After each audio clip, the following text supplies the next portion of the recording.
নারী Asia cup rising stars টুর্নামেন্টে হারের মুখ থেকে দারুণ এক জয় ছিনিয়ে আনলো বাংলাদেশ।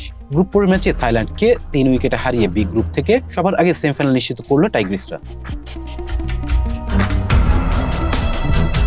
104 রানের সহজ লক্ষ্য তাড়া করতে নেমে মন্থর উইকেটে ব্যাটিং পর্যায়ে পড়েছিল বাংলাদেশ। শেষ ওভারে জয়ের জন্য প্রয়োজন ছিল 12 রান। নয়নচাপ সামলে ফারজানা ইয়াসমিন শেষ ওভারে দ্বিতীয় এবং তৃতীয় বলে 4 ছক্কা হাঁকিয়ে দলের জয় নিশ্চিত করেন।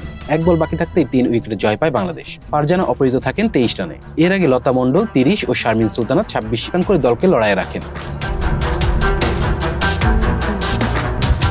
এর আগে টস হেরে ব্যাট করতে নেমে বাংলাদেশের ফাহিমা খাতুন ও শরীফা খাতুন 2 উইকেট নিয়ে নিয়ন্ত্রণ বোলিংয়ে 20 ওভারে 103 রানে গুটিয়ে যায় থাইল্যান্ড। দলটির হয়ে নান্নাপাত সর্বোচ্চ 34 রান করেন। এই জয়ে 2 ম্যাচে পূর্ণ 4 পয়েন্ট নিয়ে সেরা 4-এর টিকিট কাটলো বাংলাদেশ। অন্যদিকে 2 পয়েন্ট নিয়ে অপেক্ষায় থাকলো থাইল্যান্ড ও Sri Lanka. Please subscribe our channel to get more information about Sports World.